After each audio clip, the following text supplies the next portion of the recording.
अस्सलाम वालेकुम viewers, welcome to Cricket Lounge. मैं हूं आपकी होस्ट फरीहा और हमें ज्वाइन किया है आकिब कुरैशी ने। आज भी हम आपके लिए लेकर आए हैं बड़े मज़े की क्रिकेट की गपशप।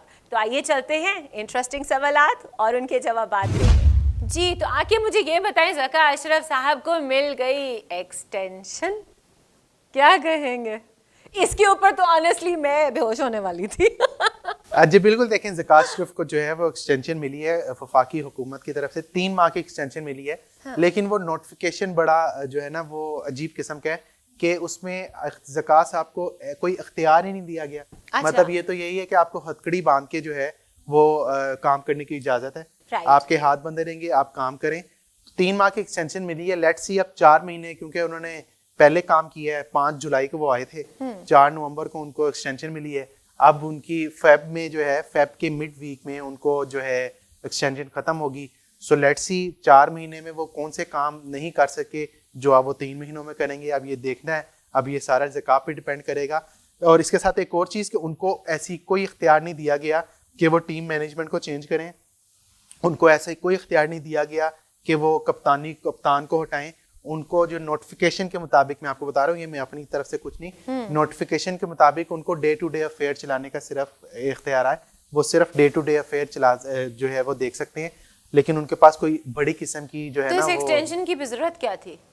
ये अब गवर्नमेंट ज्यादा बेहतर बता सकती है। ऐसा क्या मसला था कि उनको ही एक्सटेंशन? देखें, जो हमारे मुल्क के हालात हैं और जो हमारा मुल्क के हाल है कि वहाँ पे भी निगरान चल रहे हैं, पंजाब में भी निगरान चल रही है, साडा मुल्क ही निगराना तो चल रहे हैं। बस गुजारा चला इसको पाकिस्तान नहीं कहना चाहिए, मुझे तो लगता है इसको कह देना चाहिए निगरान पाकिस्तान।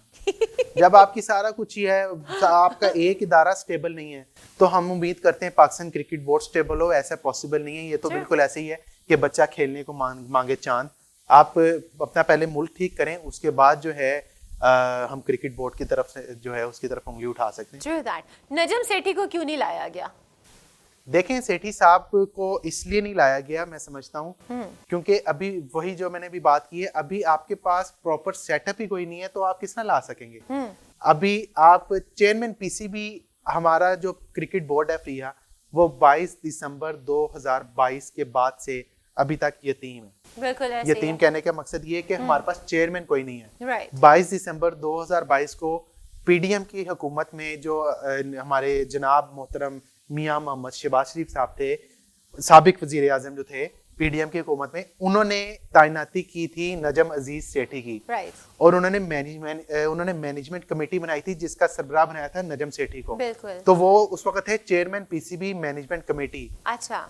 ज़का साहब आए तो वो भी वही है, चेयरमैन पीसीबी मैनेजमेंट कमेटी। इस वक्त हमारे पास चेयरमैन पीसीबी कोई नहीं है। चेयरमैन पीसीबी लास्ट हमारे पास रमीज राजा साहब थे, जो कि इमरान खान के दौर में थे। राइट। तो इस वजह से नजम सेठी का जो मामला था, शायद क्योंकि निगरान हुकूमत चल रही है, तो इस तरह के मामले पे मैं नहीं समझता कोई बड़ा बंदा या कोई मतलब जिस तरह सेठी साहब का जिस तरह का स्ट्रेचर है, इस तरह का बंदा जो है कोई 3-4 महीनों के लिए अपनी सीट लेगा। इस तरह के बंदे हमेशा यही चाहते हैं कि उनको एक लंबा टेन्योर मिले, जो कि आइन के मुताबिक है। पीसीबी का चेयरमैन 3 साल रहेगा। अब 3 महीनों में क्या ज़का अशरफ साहब इलेक्शन करवाने में कामयाब होंगे या नहीं? This is a big question mark. जवाब भी दे दे। क्या क्वेश्चन मार्क तो कह दिया आपने। देखें, सेठी साहब को इसलिए मैं वही बता रहा हूँ, अब आप पता नहीं क्या खिलवाना चाह रही हैं मुझसे। ज़का सेठी साहब को इसलिए नहीं मिला क्योंकि मुल्क में इस वक्त स्टेबिलिटी नहीं है, इसलिए जो है सेठी साहब ने यकीनन जो है वो नहीं लिया होगा, सीट नहीं ली होगी कि 3 महीने के लिए सीट संभाली तो क्या संभाली। माइट बी पॉसिबल जब हमारे जनरल इलेक्शन हो, जनरल इलेक्शन में जो भी पार्टी आए वो एक परमानेंट चेयरमैन की तैनाती करे, वो इलेक्शन करवाए। माइट बी पॉसिबल अगले साल हम सेठी साहब को दोबारा चेयरमैन करें। अच्छा आकिब, सबसे पहले अब ये पढ़ते हैं, कोई इनको बताओ कि 338 चेज करना है, ना कि अपनी टेस्ट इनिंग स्टार्ट कर दी है। ये वो दिल जले ने कहा होगा, इसका दिल जला होगा यकीनन। इस तरह की चीजों के एक्सपेक्टेशन हम कर सकते हैं। हाँ, तो इस वक्त वैसे अगर देखा जाए तो हुआ तो यही था। देखें, टीम तो हार गई है। अब जब टीम हारती है तो आप 100 किस्म की चीजें बाहर निकलती हैं। ऑब्वियसली हम एक्साइटेड इतने हैं, हम क्रिकेट से प्यार करने वाले इतने हैं कि इस तरह की चीजें फिर अब आपको एक नहीं हजारों किस्म की मिलेंगी चीजें। बिल्कुल ऐसी है। उसके बाद एक पिक्चर है, ये भी आप नाजरीन स्क्रीन के ऊपर देख सकते हैं कि हमारी क्रिकेट टीम आ रही है, बस्ते लटकाए हुए हैं और सिर पे उन्होंने आटे की बोरियां रखी हुई हैं और वो एयरपोर्ट की तरफ गामजन है। मीम्स की दुनिया क्या में कहेंगे? देखिए, मीम्स की दुनिया में तो आपको पता है हमारा जो रीजन है वो नंबर 1 है। हाँ। रीजन की मैं इसलिए बात कर रहा हूँ, इंडियंस भी किसी से कम नहीं है, जुगते मारने से बाज ठीक नहीं है। आते तो हैं, हम भी मीम्स में सबसे आगे हैं। वेली कॉम है, वेली कॉम का काम क्या मीम्स बनाना ही होता है। नेक्स्ट लिखा है, all right the ICC event is over for Pakistan, now get back to the regular terror stuff and check and start trending other geopolitical related stuff. ये तो बड़ा एक नेगेटिव सा मैसेज है। I don't think it is worth even discussing terror कौन करता कौन नहीं, आप भी बेहतर जानते हो। I don't want to talk about that. Let's get back to business which is sports.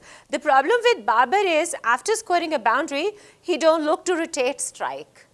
Even after scoring 6 boundaries in power play, his strike rate is below 100. क्या कहेंगे? देखिए, उसके स्ट्राइक रेट पे तो मतलब बात सब पूरी दुनिया को पता है कि उसका स्ट्राइक रेट का इशू चल रहा है। Right. तो फिर वो बात वही आ जाती है कि जब बुरी चीजें चल रही हो तो फिर पूरी दुनिया को बोलने का मौका मिलता है। स्ट्राइक रेट पे उसने मतलब बाबर आजम के स्ट्राइक रेट पे तो सबको पता है कि उनके स्ट्राइक रेट का इशू है, लेकिन उनकी जो एबिलिटीज है, उनकी स्किल्स पे तो मुझे नहीं लगता कि इसको शक होना चाहिए, because he is one of the best batter right now in the Pakistan cricket. वैसे एक बात है, जब किस्मत कई दफा साथ नहीं देती और वक्त बुरा चल रहा हो, फिर बोलने वालों के मुंह खुल जाते हैं। मेरे ख्याल से पर्सनल लाइफ में भी ऐसा ही होता है। देखिए, जहाँ पे मैं आपको बताऊं, जहाँ पे आकाश चोपड़ा जैसे 2 टके के बंदे जो हैं, आकाश चोपड़ा को आपने 2 टके का बंदा कह दिया? देखिए, मैंने तो जो हमारा पिछला वीलॉग था उसमें मैंने उनको एक लकब दिया था, वो था घटिया का।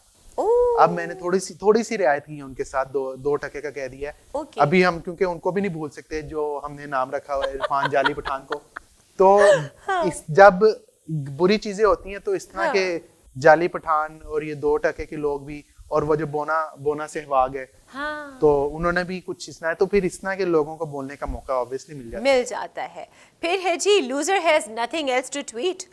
Teams playing are Pak in England, but this loser cannot resist thinking about India because without mention of India, his Twitter account is absolute zero. Okay. इनकी अपनी सोच है।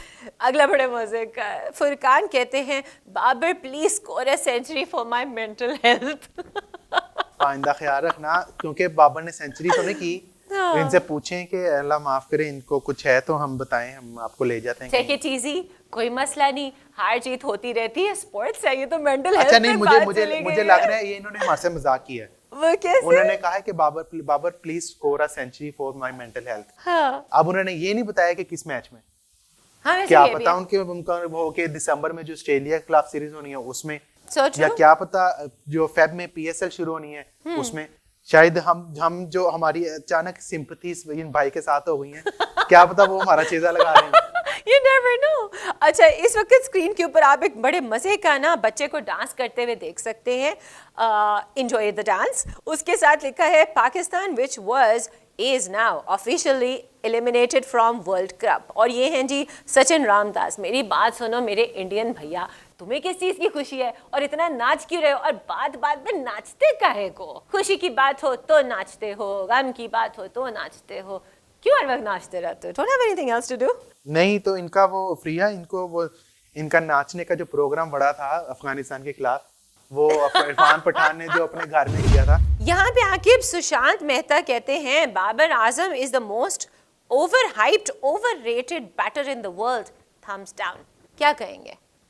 देखें, फिर बात वही आ जाती है, ये सुशांत मेहता साहब हैं, ये एक, मैं अब नाम नहीं लेता, एक एक्ट्रेस के पीछे भाग रहे थे। अच्छा। जिस तरह इंडिया में वो जब जर्नलिस्ट भागते हैं ना साहब कोई एक्टर के पीछे, तो फॉर मैं एग्जैक्ट नाम नहीं ले रहा, मैं बता रहा हूँ, मैं एग्जैक्ट नाम नहीं ले रहा, मैं एक एग्जांपल नाम दे रहा हूँ। जिस तरह वो नोरा फॉर एग्जांपल जा रही होती है, तो पीछे कोई तस्वीर लेने के लिए कहता है, नोरा जी रुकी जा।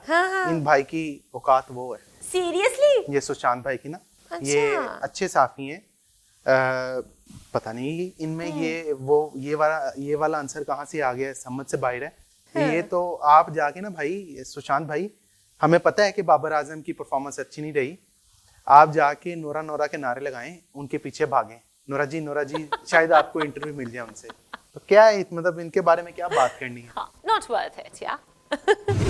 उम्मीद करते हैं नाज़रीन आपने हमारा आज का भी शो एंजॉय किया होगा। इंफॉर्मेशन, क्रिस्पी कन्वर्सेशन, गॉसिप्स, आपके मज़े मज़े के कमेंट्स, उनके जवाबात, तमाम चीज़ों को मिक्स करके हम आपके लिए लेकर आते हैं क्रिकेट लाउंज में। Please follow, like, share, subscribe and hit the bell icon. आज के लिए इतना ही। खुदा हाफिज।